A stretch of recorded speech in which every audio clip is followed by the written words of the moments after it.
Like, I wore my green to support Geoff and the Ducks. I'm surprised Will and Sammy didn't get that memo. We're in purple. Exactly. Yeah. Well, he's got that Penix Heisman ticket that he's still hanging on to. So I think he probably wore the purple on purpose. If I know Sammy as well as I think I do. But we got Oregon, Washington Friday night in Vegas. 10s are starting to pop.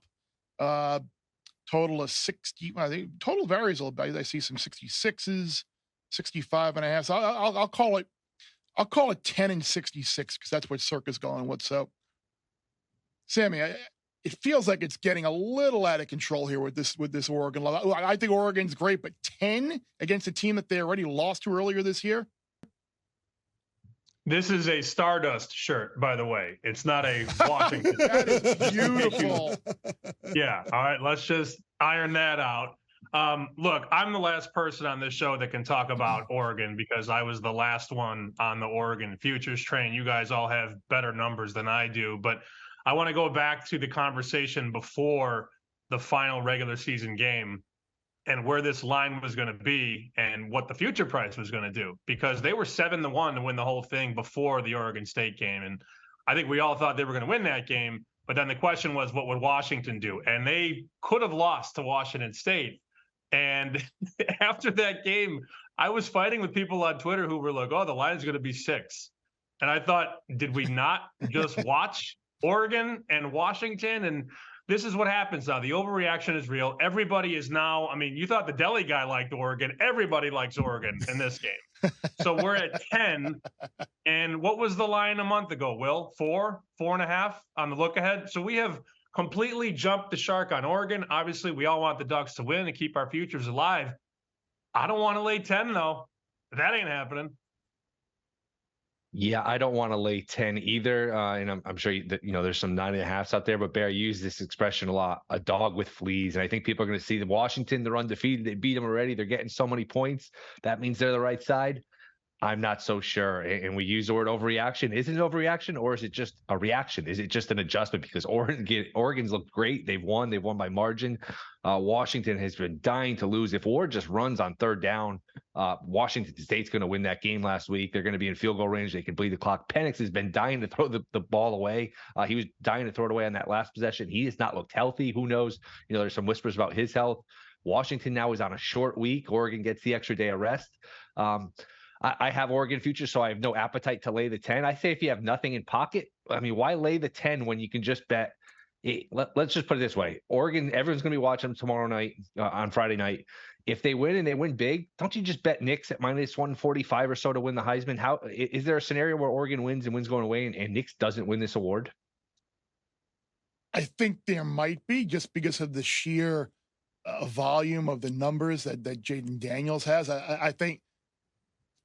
It depends, in my opinion, on when people vote. If they vote this week, it's probably for Jaden Daniels. If they vote after the game, it's for Bo Nix, right? So if there's 1,000 Heisman voters, I think, Bear, something like that, it's insane amount of numbers. If you vote this week, I think you give it to Daniels. And if you vote after the game and Oregon wins, I think those votes will go to Bo Nix. The people that are waiting will wait to vote for Bo Nix. Yeah, I think you're right. I think Will's right. There are ways to play this game like that where you can create some value on other markets where you could get Oregon to win. Because I do think I'm not a voter. I've said that multiple times. If I had a vote, I'd vote for Jaden Daniels, but I don't know why anybody would vote right now. Just at least watch the game, see what happens, because there is a school of thought out there that if Nix wins the Pac-12 title and has a good game, that he should win. And I'm sure there are people. The funny thing with the Heisman is we're not even having this conversation if Neighbors hold on to that ball in the end zone for LSU Ole Miss. Like a 10-2 LSU team, if they win that game, Daniels, it's wrapped up. It's in the bag. So, but you're right. There probably are ways to play this game. Are there any derivatives in there? Any props or anything that anybody has seen that might like better than the Saturday total? Being that I will admit, I did play a couple of weeks ago. I did play Washington +7 because, like you said, Sammy, like when it got to 7, I'm like, oh, I'm not going to get a better number than that.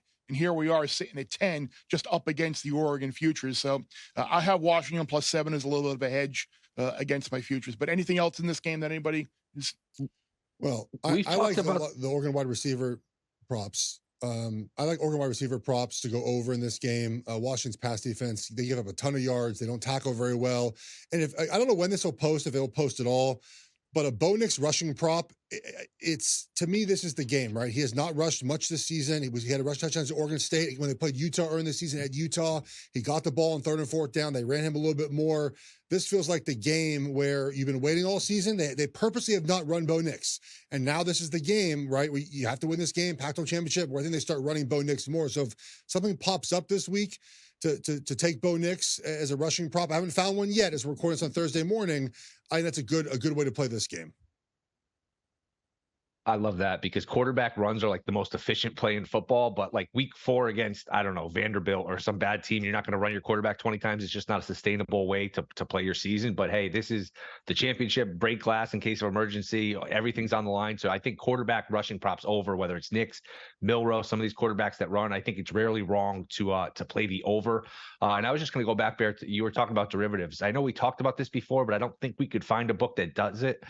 You can't play, and I can't bet Heisman in Connecticut, as we know, Bear, but can you parlay Washington on the money line with Daniels to win the Heisman? Because that would be super correlated. I don't think you can, but some of these books let you parlay the awards. It's weird. Yeah, it's weird. Some of the things is, on the NFL show, I'm sure we'll talk about, parlaying some of these awards, but that would be one that's obviously certainly correlated. But again, can't do that in Connecticut. Yeah. Not sure if you can do it anywhere. Bear Bets full episodes drop twice a week right here on the Bear Bets YouTube channel. Remember to subscribe to stay ahead of the odds, and let's celebrate all of our wins together.